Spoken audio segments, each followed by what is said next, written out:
Live from Fargo and serving you on TV, online, and on the go. This is Valley News Live at 5.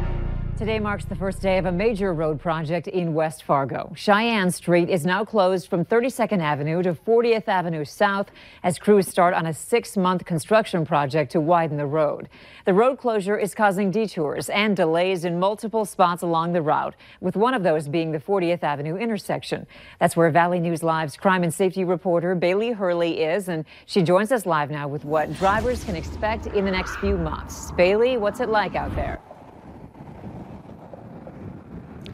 Andrea, it's just starting now to be rush hour, so there isn't a lot of traffic yet, but today is the first day that 40th Avenue is down to just one lane of traffic both ways. And talking with city officials, they say that's how it officially will be at least until next Monday. That's when the city commission will meet and hopefully will approve for this stretch of road to remain open while this intersection is being worked on. Now, city officials do tell me that this intersection is set to be done and ready and back open to the public on June 15th. Now, of course, that is weather permitting.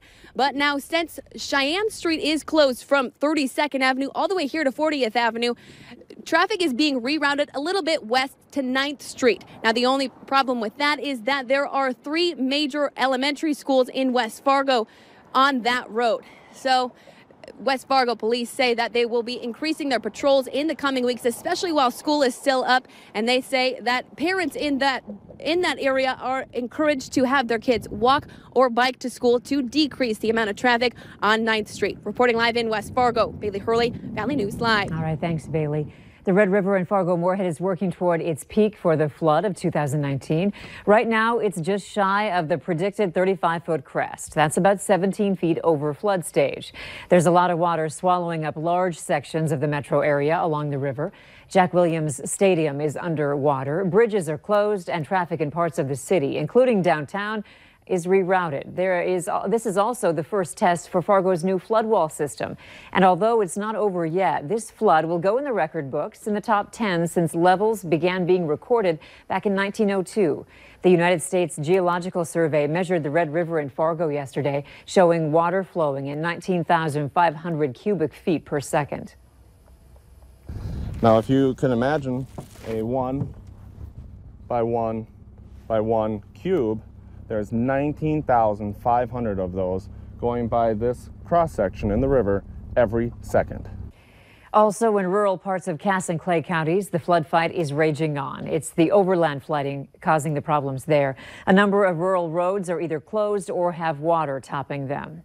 Some temperatures today worth talking about. Let's enjoy them because we're going to be sliding a bit the next few days. Hutch, what's happening this evening? Well, this evening we are noticing our rivers high, as you just mentioned, in Fargo, and I do believe we may have seen the Red River crest. It may nudge up again a little bit, but just an hour ago it was at 35.04 feet and is now starting to recede just a little bit. So, and nonetheless, it's at a very high level. 40.73 feet is the Red River in Grand Forks, and it is expected to rise rapidly between now and late week.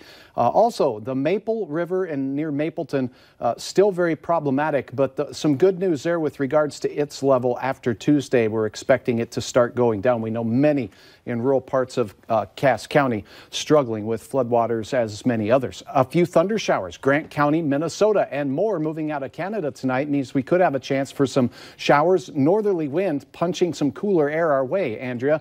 Your temperatures tonight will fall into the 30s by just after bedtime, and in Grand Forks will be into the mid-30s by bedtime tonight. So some changes, cooler weather heading our way, and we'll talk about a big storm system through the Central Plains here in a second. All right, thanks, Hutch. Some roads and bridges in Grand Forks are shutting down now because of high water.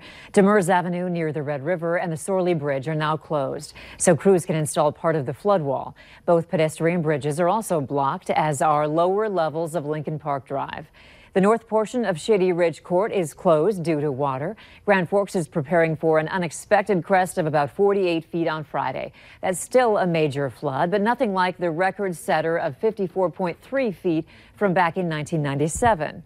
Fargo police are warning the public about a high-risk sex offender living in the area. 29-year-old Joseph Pugliese III is now living at 311 7th Avenue North in Fargo. That's 3 blocks south of Horace Mann Elementary School. He's convicted of luring a minor by computer. Officials say he offered a girl money for sex and did have sexual contact with her, even though she said no. He must register for the rest of his life. A Fargo man is now in jail after he allegedly assaulted hospital staff and threatened their lives on Sunday. Officials say 30-year-old Jared Hallinan was arrested for terrorizing, simple assault on emergency personnel, and criminal mischief. Court documents say Hallinan threatened staff at Essentia Health emergency room, saying he would snap their necks. Documents state that he punched staff in the face and kicked them. 3 emergency room personnel were assaulted. Hallinan also allegedly caused $30,000 to $40,000 in damages. Once officers arrived on scene, they tased him and then arrested him. He thought like someone spilled chili or something on their garage door. So he called his dad from outside and was like, someone spilled something, what's going on? Dad came out and started cleaning it all up, and they found out that someone pooped on their garage door. An unpleasant surprise left on a Fargo garage over the weekend, and now the people who live there are worried that it wasn't a random act. Valley News Team's Rose Itzkovitz has the details of the not-so-pleasant incident. A rude welcoming. We're all kind of stumped. Megan Anderson says her husband showed up to his parents' Fargo home Saturday morning to find someone had left them a present. They found out that someone pooped on their garage door, leaving that on the door and something else in the trash. Somebody had used like a knit red glove to wipe themselves. We're told it happened around here in the Brunsdale area off 18th Street South, but we were asked not to identify the exact home in case it wasn't a random incident. Surveillance footage shows the mystery man appearing to sprint from across the street to this exact location. If he had to go to the bathroom that bad, why wouldn't you choose the dumpster or behind the tree where nobody could see you? Even going right next door to the twin home without lights would have afforded the man more privacy. Their side lights up, and the neighbor's side doesn't. There's also 3 cameras. They're all flashing blue lights. It makes a noise from the outside. Anderson says her parents didn't feel the need to notify the police, but she plans to do it for them. I think they're pretty safe at home. They've got those 3 cameras. They go off on their phones right away. And speaking with neighbors, we're told they still feel safe in this neighborhood, but it's not the same as it used to be. One neighbor telling us you can't keep your doors unlocked the way you used to. In Fargo, Rose Itzkovitz, Valley News Live.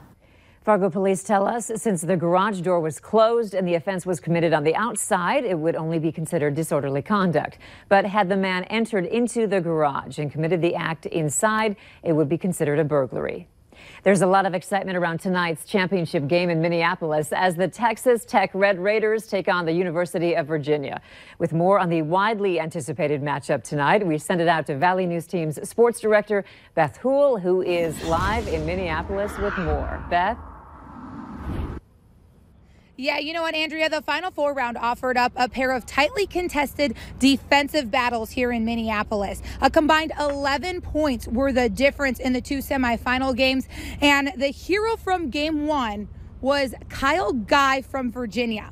I actually caught up with his grandparents yesterday, Bobby and Dick Patterson, and this weekend, and they were still bursting with pride nearly 24 hours later. Grandpa Dick actually saying he was more mad they'd given up that 10-point lead than he was nervous about his grandson hitting the 3 free throws to win the game, mostly because they said they've seen him prepare for this moment his entire life.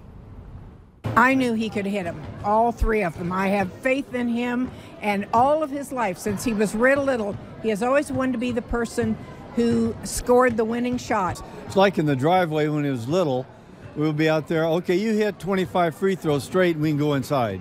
So, no problem. I knew he could do it. He's got a smooth stroke, and he works so hard at his game.